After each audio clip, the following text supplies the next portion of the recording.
High everyone, welcome back to my channel. कसे आहेत तुम्ही सगळेजण? आय होप तुम्ही मस्त मजेत असाल आणि मीही मस्त मजेत आहे. ॲक्च्युली तयार होऊन गेले ते डीमार्टला, पण तिथं शूट करू शकले नाही.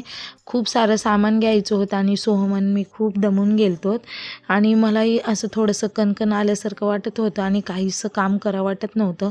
पण काम तर करावंच लागणार म्हणून उठलं. सोहमला जरासं म्हणलं तू थोडा वेळ झोप. डीमार्टमध्ये शूट करताच नाही आलं कारण खूप गर्दी पण होती आणि सोहमलाही बघायचं होतं. भरपूर साऱ्या गोष्टी होत्या. तर मी डायरेक्ट आता तुम्हाला मी जे राशन घेतलेलं आहे ते अनबॉक्सिंग करतानाच दाखवेल. बाहेरचे दिवे वगैरे लावले आणि वातावरण असं एकदम काय म्हणता येईल शांत होतं. तर मी म्हणलं चला आधी बाहेरची रूम आवरून घ्यावी. थोडीशी रूम आवरली आणि मग तरीही मला असं थोडंसं कणकण असल्यासारखंच वाटत होतं आणि वातावरण बघू शकता तुम्ही, छान असं ढगाळ वातावरण झालं तर ह्याच्यामुळंच तसं होतं. मला कणकण आल्यासारखी होते आणि कामही भरपूर झालं तर छानपैकी तोंडावरनं हात फिरवला आणि मी म्हणलं आता कामाला लागलंच पाहिजे कारण बराचसाच उशीर झाला होता. तर एवढं सगळं राशन मी आणलेलं आहे. म्हणजे मी असं आणते एकदाच की ते कमसे कम 2 किंवा 2.5-3 महिने तरी गेलं पाहिजे. आणि त्यानंतर पहिला म्हणलं सोहमला आणि मला चहा करावा, कारण सोहमचे पप्पा तर तेही दमून आलते म्हणून तेही झोपी गेलते. तर सोहम आणि मी मस्त आता चहा पिणार होतो. तर रोजच्या रोज मी अशी मलाई दुधावरची काढते आणि तूप बनतं माझं महिन्याला अर्धा किलो किंवा पाव किलोचं तूप बनतं. आणि मग छान अशी चहापत्ती घालून चहा ठेवला. तर माझा एनर्जी ड्रिंक आहे बाबा चहा. कोणीही कितीही म्हणा. मी मध्ये 3 महिने सोडून दिलता पण परत चालू केलं कारण थोडा प्रमाण कमी केलं. 2 टाईम प्यायची तर 1च टाईम मी घेते आता चहा. आणि मग नंतर भांडे वगैरे आवरले आणि वटा वगैरे थोडासा क्लीन केला कारण डीमार्टला जायच्या वेळेस थोडंसं जेवण वगैरे करून गेलतो तर थोडंसं असं वाटलं की क्लीन करावं. आणि हा सोहम मागं मच्छरची अगरबत्ती लावत होता बरं का. आणि त्यानंतर मस्त असं क्लीन केला. आणि असे हे कप्स मला खूप जणी विचारतात की हे कप्स कुठून घेतले, तर मी एक लोकल शॉपवरून घेतलेले आहेत अगदी 30-35 रुपयाला. आणि त्यानंतर चहा वगैरे घेतला आणि मग विचार केला की भाजी कशाची करायची आहे. तर पत्ताकोबी होती फ्रीजमध्ये, तर पत्ताकोबी आणि टोमॅटो फ्रीजमधून काढले. आणि असं होतं जर आपण राशन पटकून असं अनबॉक्सिंग नाही केलं की मग एक एक काढत बसावं लागतं. मग तुरीची डाळही संपली होती तर तुरीची डाळ वगैरे काढून घेतली डब्यामध्ये. तर मी मिक्स डाळ करत असते. थोडीशी तुरीची डाळ टाकली की थोडीशी मुगाची मसुरीची टाकत असते कारण नुसत्या तुरीच्या डाळीने ॲसिडिटी होते. त्यानंतर छान असं कुकर बंद केलं आणि डाळ भात दोन्हीचे डबे मी एकदाच चढवत असते. आणि म्हणलं चला आता फटकून हे पण काय म्हणता येईल पत्ताकोबी चिरून घ्यावी कारण चपात्या वगैरे माझ्या आटोपल्या होत्या सकाळीच. तर पत्ताकोबी घेतली तर मुलं खात नाहीत पत्ताकोबी किंवा कोणत्याही भाज्या. तर असं सोहम करत असेल तर मी त्याच्यामध्ये थोडेसे हार्ब्स टाकते जे की आपल्या पिझ्झाबरोबर येतात ना, तर त्याची एखादी पुडी असलेली मी ठेवते आणि भाजीमध्ये टाकते. तर अशी बारीक बारीक छान हे करून घेतली, कट करून घेतली भाजी बघू शकता तुम्ही. आणि त्यानंतर ना टोमॅटो आणि कांदाही कट करून घेतला. तर कटर वगैरे घेतलेले आहे त्याचा लवकरच ब्लॉग चॅनलवरती येणार. काही वस्तू घेतलेल्या आहेत किचनच्या, तर त्याच्यातली एक वस्तू मी पुढे तुम्हाला दाखवणारच आहे कुठली घेतली आहे ते. तर त्यानंतर ना भाजी वगैरे फोडणी घालून घेतली कारण मला अनबॉक्सिंग करायची होती. सामान वगैरे व्यवस्थित जागेवरती ठेवायचं होतं कारण रात्रभर तसंच म्हणजे पिशव्यांमध्ये उंदीर वगैरे जायला. उंदीर आहेत आमच्या घरामध्ये, मांजर असली तरीही.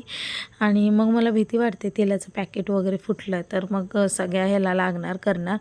तर त्याकरता मी मला चला नुसतं डाळ आणि हेच करायचं आहे तर मी पटकून आटपून घेते.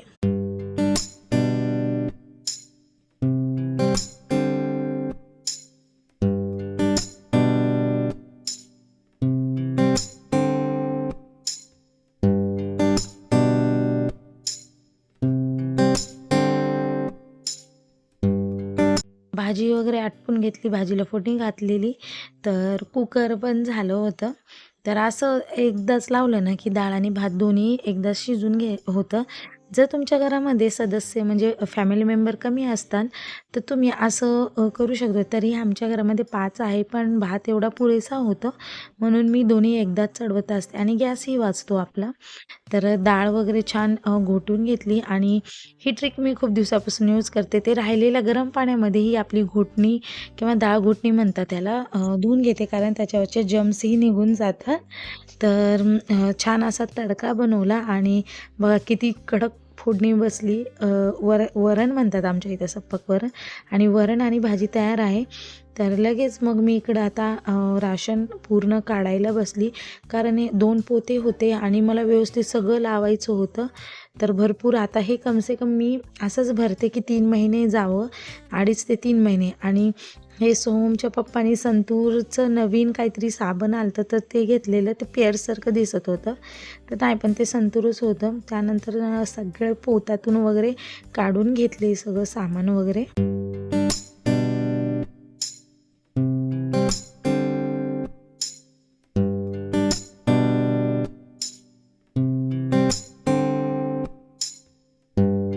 सामान वगैरे सगळं काढून मग जे मला असं वाटतं की आत्ता नाही लागणार आहे, तर मी असे मोठ्या टबांमध्ये घालून घेते. आणि मग साखर वगैरे घेतली काढून. पण मला लिटरली असं वाटत होतं की मी किराणा दुकानाच्या इथेच बसली आहे का, कारण असंच मी एकदा 2-3 महिन्याचं एकदाच आणलं की मग मी जात नाही पटकन डीमार्टला.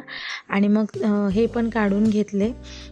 तांदूळ लागतात ते तांदूळही काढून घेतले. तेलाचे पॅकेट वगैरे, तेलाचे भाव खूप वाढलेले, तर मी म्हणलं चला ह्यावेळेस फक्त पॅकेट घेऊया, कारण नंतरनं मग थोडंसं भाव कमी झाल्याच्या नंतरनं हे आणता येईल, काय म्हणता येईल, डब्बा आणता येईल. कारण थोडंसं अजून 5 किलो तेल घरात शिल्लक होतं म्हणून 4च पॅकेट घेतले. आणि हा सोहम आहे बरं का, कारण तो शूट करत होता आणि तसंही मला खाली बसल्यावर अशा सगळ्या वस्तू वगैरे आणून देत होत्या, डब्बे म्हणा वगैरे. आणि आता चहापत्ती काढून घेते. चहापत्ती टाटा टी अग्नी वापरते मी, खूप छान आहे. याच्यामध्ये इलायची देखील असते आणि अगदी थोडीशीही टाकली ना तर छान चहाला कलर येतो आणि मेन म्हणजे मस्त कडक आहे. मला तर ही आवडते. कमेंट सेक्शनमध्ये नक्की सांगा तुम्हाला कोणती आवडते, तुमच्या आवडीनुसार. तर आता सोहम थोडासा आमचा आज शूट करत होता, तर मग मस्त त्याचं दाखवणं वगैरे चालू होतं आणि तसं प्रत्येक गोष्टीमध्ये मदत करतो मला. तर असो, तर शेंगदाणे वगैरे काढले आणि मग मी म्हणलं चला चण्याचं पीठही काढून घ्यावं.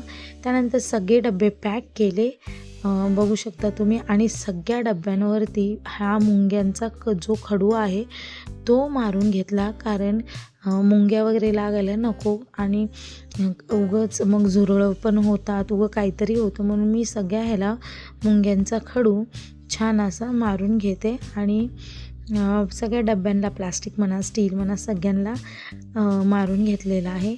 तर स्टीलचे डबे पण भरपूर आहेत माझ्याकडे, पण अगदी थोडेसे वापरात काढले मी. आणि त्यानंतर मस्त अजून एकदा हात मारला ओट्याखाली आणि आता सगळे डबे असे छान असे रचून घेते. आता जे जे लागतात ते समोर ठेवते आणि ज्याच्यामध्ये असं राशन पॅक वगैरे फोडलेलं नाही ते मागं ठेवते. तर अशा प्रकारे माझं स्वयंपाक आणि काय म्हणता येईल संध्याकाळचं रुटीन पूर्ण असं शेअर केलेलं आहे मी आज तुमच्याबरोबर. तरी बरंचसं बाकीच होतं, लावणं चालूच होतं माझं. आणि आता छान, आता हे जे प्लास्टिकचे डबे आहेत ते मी ॲमेझॉन का फ्लिपकार्टवरून ऑर्डर केले. ते 2 ते 3 वर्ष झाले, पण एवढे छान आहेत आणि एवढी मदत होते की पटापटा वस्तू दिसतात ह्याच्यामधून. तर जेवढ्या लागतात तेवढ्याच मी असं राशन ह्या डब्यांमध्ये भरून ठेवते, बघू शकता तुम्ही. आणि पटापटा दिसतात.